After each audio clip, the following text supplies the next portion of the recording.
Have you ever stopped to ask yourself, who are you when no one is watching? And even deeper, who are you when you're not even thinking about yourself? There's something strange about how we experience life. You live through intense moments, but when you try to remember them, they feel smaller than they were, as if the real experience had been edited by a mind rewriting its own story. In his groundbreaking research, Daniel Kahneman, Nobel Prize-winning psychologist, revealed something profound and unsettling. You are not one identity. You are two. One lives. The other tells the story. Kahneman named them the experiencing self and the remembering self. And the most shocking truth, it's the storyteller, not the experiencer, that you call me. What if you woke up today and realized that your whole life was remembered, but never truly lived? In this video, we'll uncover the hidden truth behind the self that lives and the self that remembers. And by the end, you might never see yourself the same way again. If you feel like there's something forgotten inside you, that your soul is fragmented, or that you're living inside a fabricated illusion, stay until the end, because the final revelation may set you free. Like this video now, subscribe to the channel and share it with someone who needs to wake up. From the moment we learn to speak, we're conditioned to answer the question, who are you? And the answer comes automatically. My name is so-and-so, I'm this age, I do this or that. But what if we told you that none of this is truly you?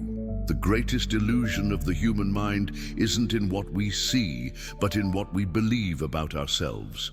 You believe you're a continuous, coherent identity, thinking, deciding, remembering. But that sense of continuity is a construct, a narrative created by memory. Kahneman warns, the remembering self doesn't just record what we experience, it rewrites, omits, and invents parts of it. In other words, what you believe to be your life might just be a curated version of the most intense or most convenient moments. The great identity deception is that we mistake coherence for truth. Just because a story makes sense doesn't mean it's real. How many times have you regretted something only to later realize that it didn't happen that way at all? The human brain has a bias. It prefers meaning over truth.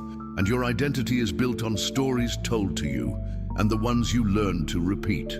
Stories that tie you to your past, stories that define your limits, stories that tell you what you can and cannot be. But what if those stories are well-crafted lies?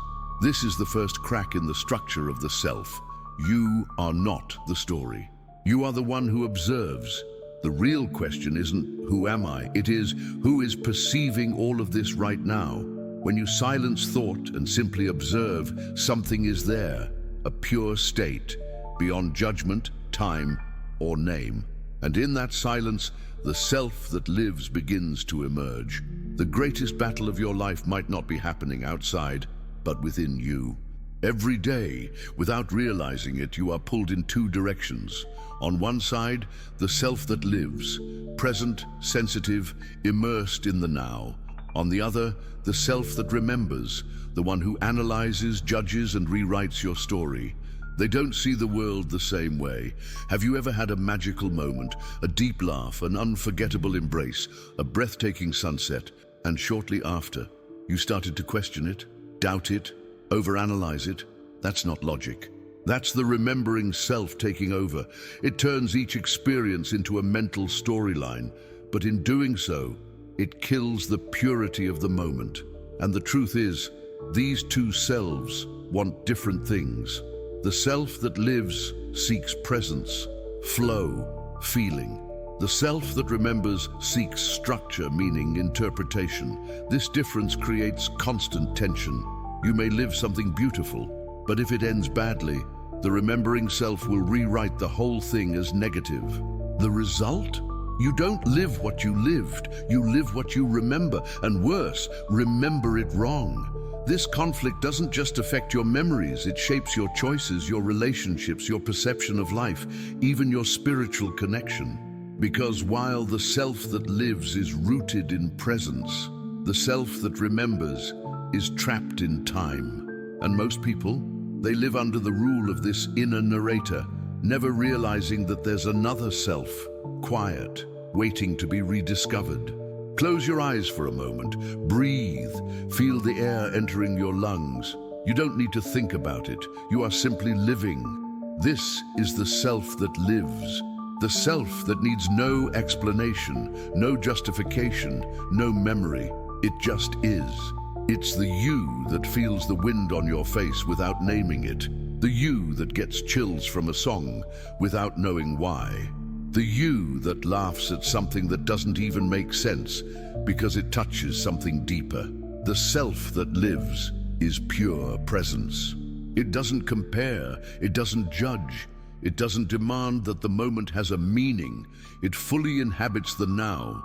But in a society obsessed with performance, comparison, and storytelling, this self has been silenced, buried under the mental noise of the past and the anxiety of the future, dismissed because it doesn't produce results, as if simply living wasn't enough. And yet, it is this quiet self that connects us to the sacred. Because the divine doesn't speak through thoughts.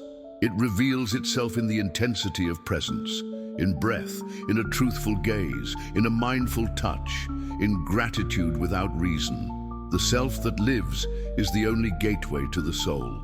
It doesn't need to remember, it knows. If the self that lives is the moment, the self that remembers is the archive. It doesn't live, it organizes, edits, and interprets what has been lived. But not always truthfully. It cuts scenes, amplifies pain, distorts endings. It decides which memories stay and which vanish. And more than that, it builds the narrative of your identity. Have you realized that most of what you believe yourself to be is based on fragmented memories and stories you've repeated for years? Stories like, I'm anxious, I never finish what I start, I'm good at this but bad at that. These may sound simple, but they are programmed declarations, the armor of the remembering self. And the more you reinforce those stories, the further you drift from your living, flexible, authentic essence. The self that remembers doesn't seek freedom. It seeks control. It tries to protect you from the unknown, even if that means imprisoning you in a limited identity. And here's the catch. This self doesn't look for truth. It looks for coherence. It prefers a familiar past over an unknown present, even when that past is a cage.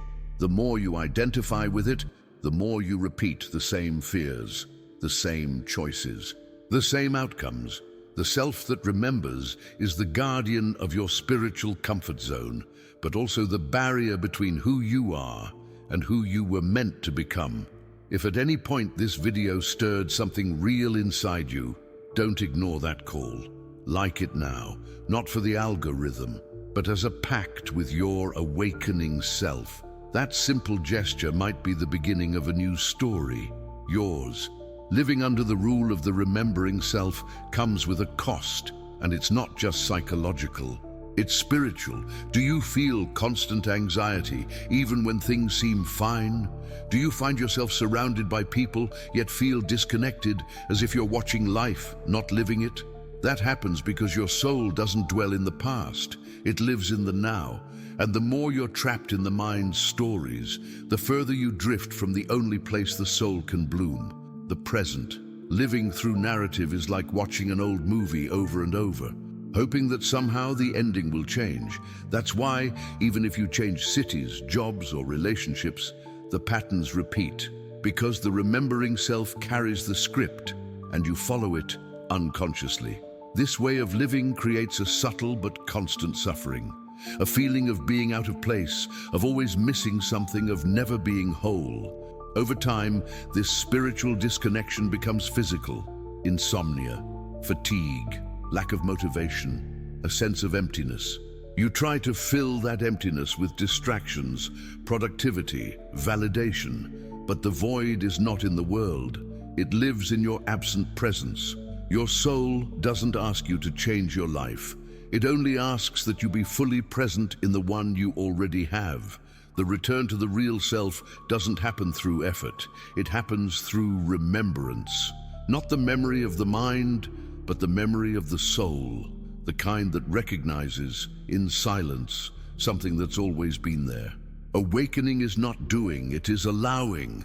It is when presence, once buried beneath the noise of memory, returns to fill the body, the gaze, the moment. Time slows, the weight of stories dissolves, and what remains is a living emptiness, full of everything essential. In this space, there is no need to understand, to explain, to justify. There is only being, and in that being, the self that lives is restored. It doesn't need to prove itself. It doesn't need validation. It simply is.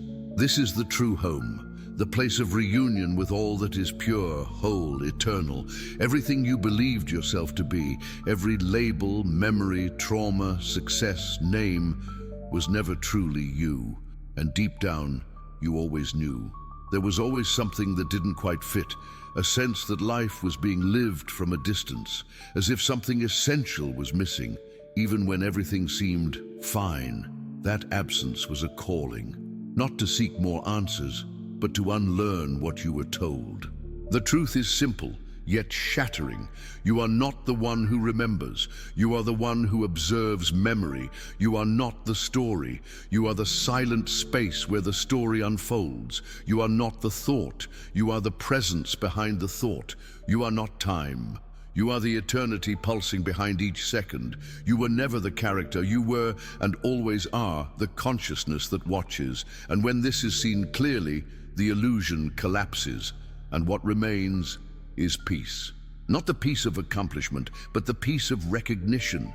The real self was never lost, only covered by the noise of who you thought you were. Now, it begins to rise, quiet, deep, unstoppable.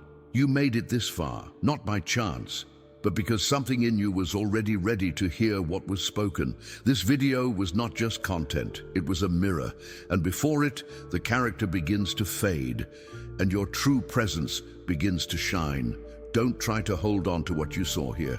Let it transform you, not by effort, but by remembrance, because the self that lives doesn't need to be found. It only needs to be allowed. Now, a new cycle begins, not one of more information, but of integration. And if this video stirred something inside you, if something moved even in silence, don't leave in silence. Like, comment, share. This is not about numbers. It's about spreading a message that could awaken others still asleep within themselves. Comment below, I'm coming home. And let's recognize in each other what we've always been.